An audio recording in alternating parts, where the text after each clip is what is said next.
Hello, my name is Allan Wallack, as you just heard, and my wife, Nadine, is in the audience. And my son, also Greg, graduated Lincoln Sudbury High School many years ago. We've been residents of Sudbury since 1973. That's 52 years. We're almost citizens soon.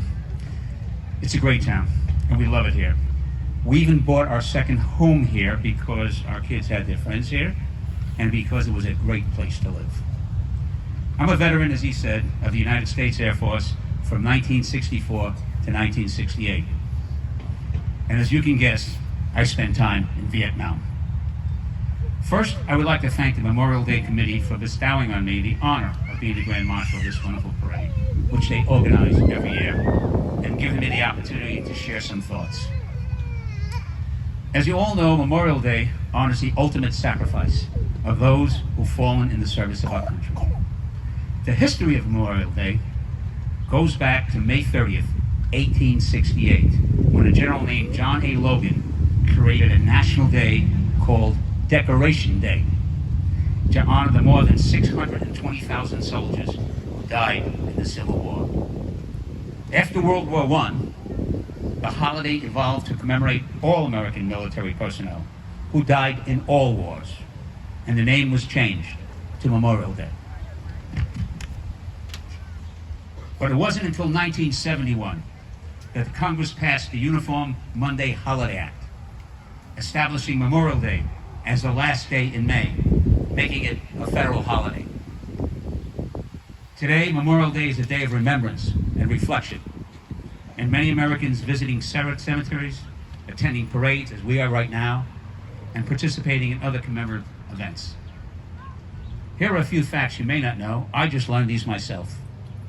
On Memorial Day, American flags are flown at half-mast, only till noon, and then raised to full staff for the rest of the day as a symbol of our nation's resilience and determination. Another fact, the National Moment of Remembrance was established in Congress in the year 2000 as a way to encourage Americans to pause for 1 minute, that's a minute of silence, at 3 p.m. on Memorial Day, to remember and honor the sacrifices of those who died defending our country. And now, I knew the red poppy flower was a symbol of Memorial Day, but I didn't know why. The tradition dates back to World War I, when a poem called In Flanders Field, written by John McCrae, described poppies growing on the graves of fallen soldiers. As a veteran of the Vietnam era, I'm happy to see that our country's attitude has changed towards veterans. We learned that the soldiers are here to serve our country, regardless of the politics. We learned that they all fight and die with bravery and honor to protect our way of life and to protect all those who serve alongside of them. And we learned to say, thank you for your service, words I only heard now. I volunteer for a nonprofit organization to help veterans get back to normal life. It's called the Tactical Reintegration Project, the TRP. It's an all-volunteer organization. No one takes a salary. And it's run by veterans and Gold Star families. Every dollar we raise goes directly to the vets. Many soldiers today who come home after serving in Afghanistan, Iraq, Syria, or anywhere needs to integrate back into normal life. If they have support from family, from friends, or an education, or a skill they've learned, or a strong personal goal, it's an easier task. It really is. But many don't. And because they've spent so much time in a controlled military environment, some find the transition very, very difficult. For many, their service included being in dangerous environments, in heavy combat areas, or in critical and life-endangering situations. But when they come back, some have trouble finding jobs. Some have emotional issues. Some have medical needs. Some have social needs. And some have post-traumatic stress disorder, PTSD. And some just have nowhere to go. There are too many veterans today that are committing suicide, on drugs, on alcohol, living in the streets or in special homes. Now, there are plenty of public and private organizations that can help them, but they have to go. And many times, their pride stands in the way. Our organization's goal is to try and prevent this from happening by helping the veterans integrate back into everyday living. We get them involved in sports and activities where help can be offered through friendships that we create through these joint activities.